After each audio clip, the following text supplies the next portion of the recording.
You've been meaning to start. Maybe it's been weeks, maybe years. And every time you get close, something in you says, not yet, wait for the right moment. This video is about what that voice is actually costing you. We've all believed in perfect timing at some point.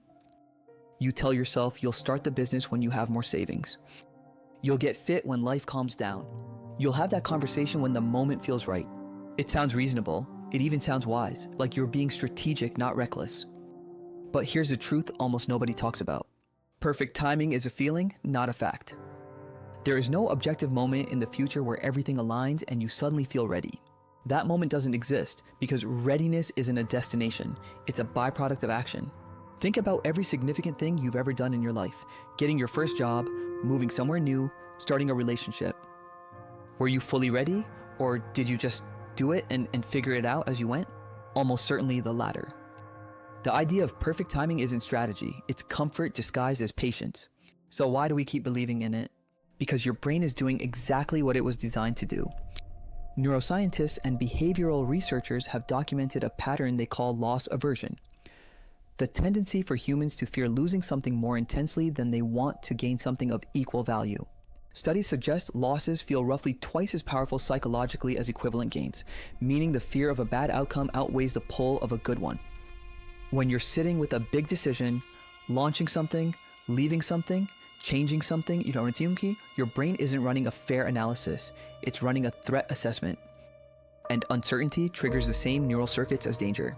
So your mind generates reasons to wait, more research, more preparation, more savings, more certainty. It calls itself caution, but underneath, it's fear wearing a business suit. There's also something called the planning fallacy, a well-documented bias where we systematically overestimate how much time, resources, and clarity we'll have in the future. We imagine a version of later that is suspiciously tidy and calm.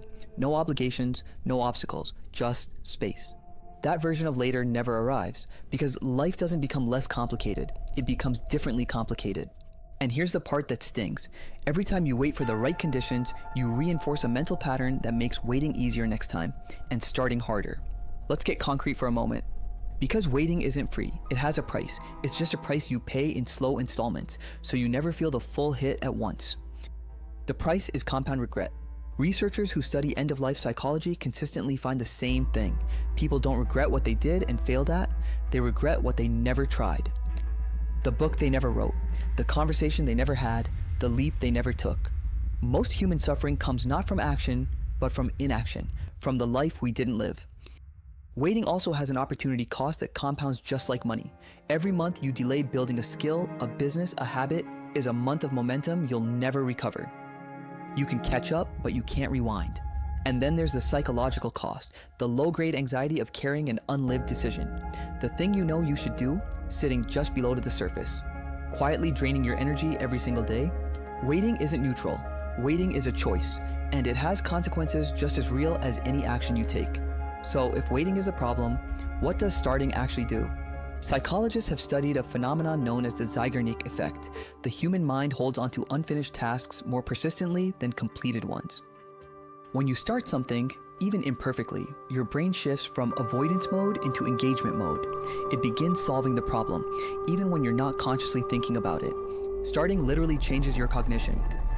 There's also the concept of behavioral activation, a principle from cognitive behavioral therapy showing that motivation doesn't precede action. Action creates motivation. You don't wait to feel like going to the gym and then go. You go, and then you feel like it. You don't wait to feel inspired to write. You open the document and inspiration follows. The research is consistent. Momentum is generated by movement, not by planning. Small actions compound into identity shifts. The person who acts is not someone who had no fear, they're someone who moved despite it. Jeff Bezos, when deciding whether to leave a high-paying career to start Amazon Inc., used what he called a regret minimization framework. He asked himself, at 80, which choice will I regret more? The question isn't, am I ready? The question is, will I wish I had? Here's what I want you to take away from this. You don't need to make a massive leap today. You don't need to quit your job, burn the boats, or go all in on something with zero preparation. The Mindshift isn't about recklessness, it's about honesty. Honest about why you're really waiting. Honest about what a little more time actually means. Honest about the difference between genuine preparation and comfortable procrastination wearing its mask. You stop asking, am I ready? Start asking, what's the smallest move I can make today? One email, one paragraph, one conversation, one application, one workout, one honest decision. Because the version of you who is ready, confident, and fully equipped, that version is built one imperfect action at a time. You don't find that person by waiting, you become them by starting. The timing will never be perfect. The circumstances will never be ideal. And somewhere, right now, someone with less talent than you, less resources than you, less time than you, is building the exact thing you've been putting off. Not because they're more capable, because they started the moment you've been waiting for. It was always going to be this one. If this shifted something for you, share it with someone who needs to hear it.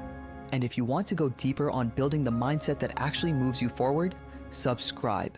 We put out new content every week designed to help you think differently and live accordingly. Every journey that ever changed a life began with one quiet, imperfect, courageous moment. This is yours.